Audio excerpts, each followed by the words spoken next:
Ito na nga, tuturuan ko kayo ng tartan talong na tamad. So, ito, unang-una yung katamaran na ginawa ko is nilaga ko lang yung talong.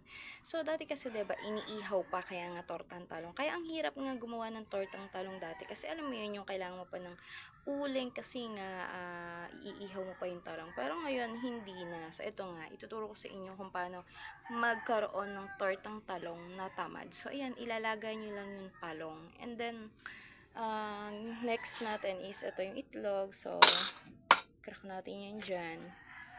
Siyempre, kakrack natin. Tapos, um, konting asin. So, i-ano mo na lang, scramble mo. So, by the way, itong talong na to is 5 pieces, 30 pesos. So, yun nga, napunta kami diba ng Santa Mary. Joke lang, Santa Maria. Ang arte. Ngayon, may nakita akong nagtitinda ng matanda na nagtitinda ng talong dun sa may tabi ng 7-Eleven. So, naghahanap kami ng machichicha ng aking mister.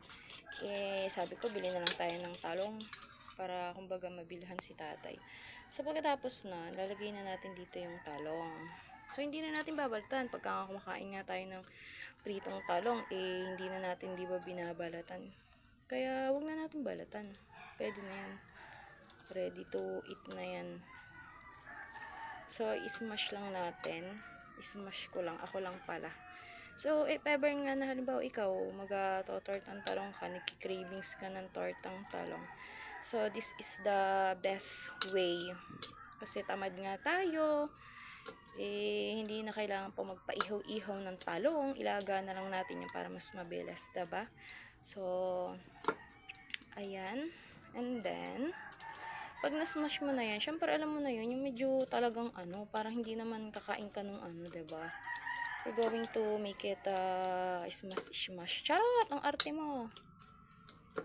Sa akin lang kayo manood ng mga vlog kasi marami akong katamaran. Charot! Hindi. This is the easy way lang naman. Yan, para medyo ano na siya, diba? Tapos nun, ito may kawali na ako dito. So, konting langis lang kasi ano, ang pangit naman pagka yung malangis ang iyong kakainin. So, konti lang siya. Ayan, pinabili ko yung anak ko ng kalahating bote. Ang binili tag sa 10 piso kasi wala daw ano. So, syempre, pag ilalagay mo na to, syempre, ilalagay mo na pag mainit na yung langis, diba? Eh, mainit naman yung langis ko eh. O, diba? So, ang hirap din mag-vlog pagka yung ano, wala kang tagahawak. Charot. Wala pa kasi tayong ano, yung sweldohan na taga-video. Charot! Hindi ganun ang arte mo. Kayang-kaya mag-video mag-isa yan. Charing. Ayan. Tapos syempre, pagka alam mo namang ano na, alam mo naman yun, yung itlog. Mabilis lang naman itong maluto. Tapos, diba yung ating talong naman is nilaga na natin. So, ibig sabihin, luto na siya. Kumbaga, ayan, baliktarin na natin. Diba? Tapos, pagkabaliktad na, edi syempre, alam mo naman anong gagawin mo. Lagi ka namang hindi mo alam. Charot, hindi ganun.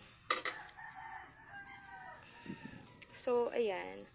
Meron na tayong instant na tortang talong na tamad.